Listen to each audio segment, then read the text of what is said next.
قرآن سمجھنا بھی چاہیے. قرآن نے صرف تقویٰ پہ نہیں چھوڑا ہے، فتووں کو بھی آگے بڑھایا ہے. ایک شخص اپنی حد تک تقویٰ کر سکتا ہے اور وہ کہے کہ بھئی کوئی کچھ نہیں کہے گا ہمیں. اللہ اکبر. 150 ہجری میں مہدی عباسی کی حکومت تھی. مولوی صاحبان بات سنیں. اور یہاں اسلامی وفود آئے تھے سندھ میں، اور انہوں نے بہترین تبلیغ کی. لیکن پتہ چلا کہ مسلمانوں کے ساتھ مسلسل ظلم ہو رہا ہے اور مسلسل پیٹا جا رہا ہے. تو مہدی عباسی نے اعلان کیا اور محدثین اٹھ کے کھڑے ہو گئے کہ ہم جا رہے ہیں جہاد کے لیے. وہ ربیع بن سبی اول من جمع الاحادیث، جس نے احادیث جمع کی ہے، بصرہ میں، ابن جریج نے مکہ میں، مالک نے مدینہ میں، اور سفیان نے کوفہ میں، اوزائی نے شام میں. یہ ربیع بن سبی ترمذی اول میں 2 جگہ اور ترمذی ثانی میں 4 جگہ اس کی حدیثیں موجود ہیں. یہ ربیع بن سبی بھی اس 2200 مسلمان مجاہد آئے تھے ان میں شامل تھے، بلکہ ان کے استاذ بھی ساتھ آئے تھے. کسی زمانے میں یہاں گجو میں استاذ کی بھی ان کے پیچھے قبر تھی. ہم جاتے تھے وہاں گھوڑے کی تصویر بنی ہوئی تھی قبر پہ. یہ علامت تھی کہ یہ مجاہدین کی قبریں ہیں. مورخین کہتے ہیں کہ جتنے کفار لڑنے آئے قتل ہو گئے اور جتنے نہیں آئے ہیں سب مسلمان ہو گئے. کچھ دن جب گزر گئے تو مسلمانوں نے ربیع بن سبی سے کہا کہ حضرت جی اور علاقوں کے ہندو تیاری کر رہے ہیں ہمیں مارنے. حضرت فرماتے آرام سے رہو، کوئی مارنے نہیں آئے گا، آئے گا تو دیکھا جائے گا. وہ کوئی چیز تھی، وہ یہ کچھ نہیں، اپنے کام سے کام رکھو. چنانچہ وہ زمانہ آیا کہ ایک جہاز سمندری اسلحہ سے لیس، لڑاکوں سے لیس، یہ کراچی کا نام دیبل تھا اور اس سے متصل وہ شہر ہے اس کا نام اربل ہے. عرب مورخوں نے غلطی سے ذہبی نے ابن حجر نے اربد لکھا، اربد نہیں، یہ اربل ہے. آج کل اس کا نام گجو ہے. لوگوں نے کہا حضرت یہ جہاز دیکھو، یہ کیا کیا ہتھیار ہے، کتنے لوگ ہیں، یہ یہاں آ جائیں گے، ہمیں کون بچائے گا ان سے.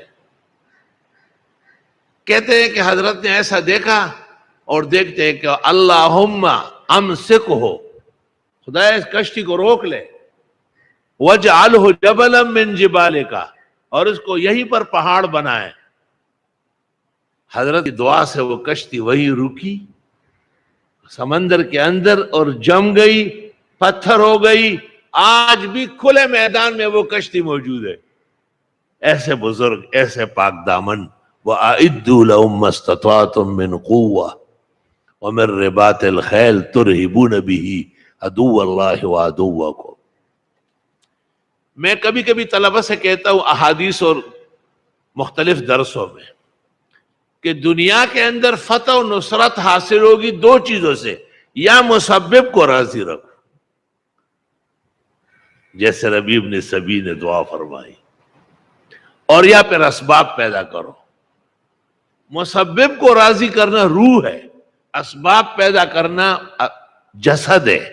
تو انسان دونوں کا نام ہے، روح مال جسد.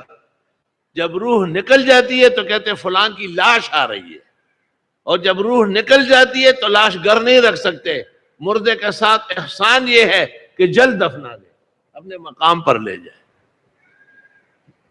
تو علماء کرام، بھائی لوگ جو اب بھی کسی لائف یا انٹرنیٹ یا مصور اور مشکل درس کو آگے بڑھانے میں لے تو لعل کرتے ہیں، میں ان کو اعلیٰ درجے کا متقی تو مانتا ہوں لیکن خبردار نہیں مانتا، خبردار نہیں ہے۔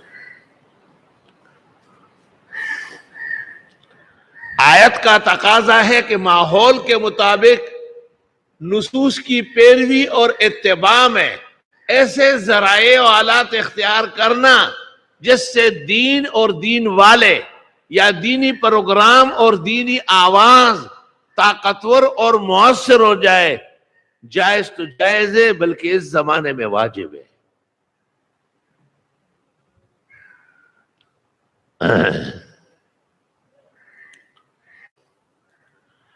فرمایا تم ان بے ایمانوں کو نہیں جانتے ہو، ان میزائل جان لیں گے، تم اس کو نہیں جانتے ہو، یہ ایک تھوڑے ایسے اور بہت ہے۔ ان سب کے خلاف یہ درس، تمام باطل کے خلاف، ملاحدہ و زنادقہ کے خلاف، اور تمام انبیاء و مرسلین، اولیاء و متقین، حضرات محدثین، مفسرین اور فقہاء، ان کی امانت اور درایت درس الحمدللہ۔ لہذا اس کا آگے بڑھ جانا جس طرح طاقتور و مؤثر و صرف جائز نہیں بلکہ مجھے اشتباہ ہے کہ یہ وجوب کے درجے میں نہ ہو۔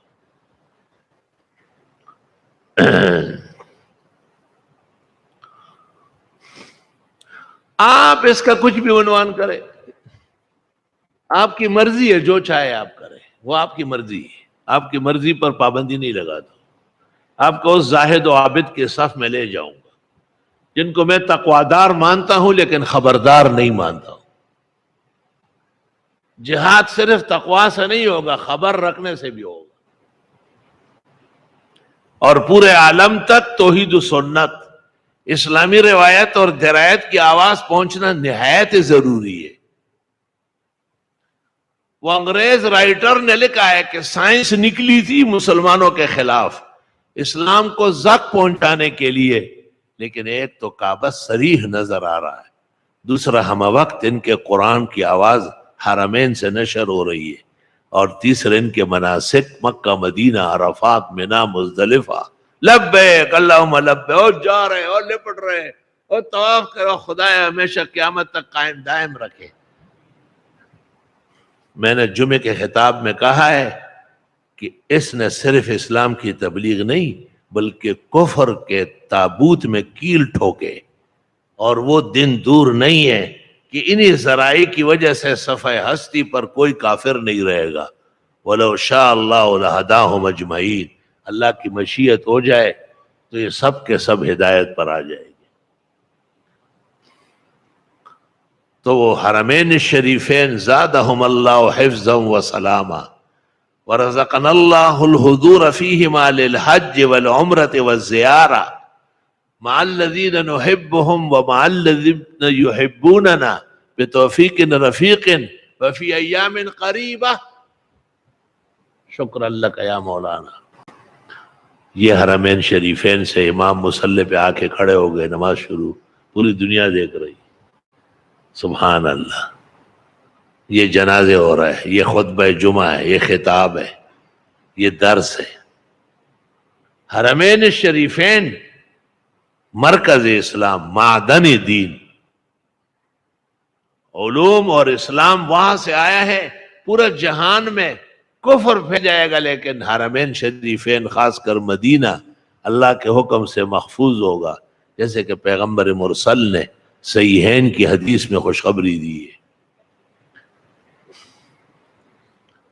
اس لیے ان کو فاسق فاجر سمجھنا یا ان کو کائنات سے متاثر سمجھنا اچھے ذہن کی کارستانی نہیں ہے۔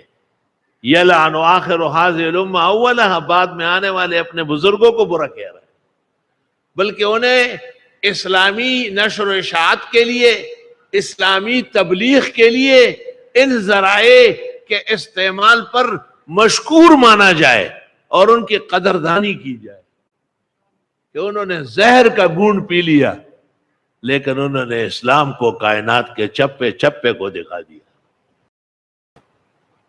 اس لیے تنگ نظری سے ذرا باہر آنا پڑے گا۔ چھوٹے خیالات کو تھوڑے سے پیچھے ہٹانے ہوں گے، اور بڑے اسلام جو ساری کائنات کے لیے آئے، ہم تو دعویٰ کرتے ہیں کہ وہ بھی امت ہے مگر دعوت ہے، اور ہم امت اجابت ہے، ہم نے قبول کیا ہے، بس آنکھ بند ہوتے ہی جنت ہے انشاءاللہ تعالی۔ انہی درسوں کو اور نمازوں کو، آمد و رفع کو اللہ تعالیٰ قبول فرمائے۔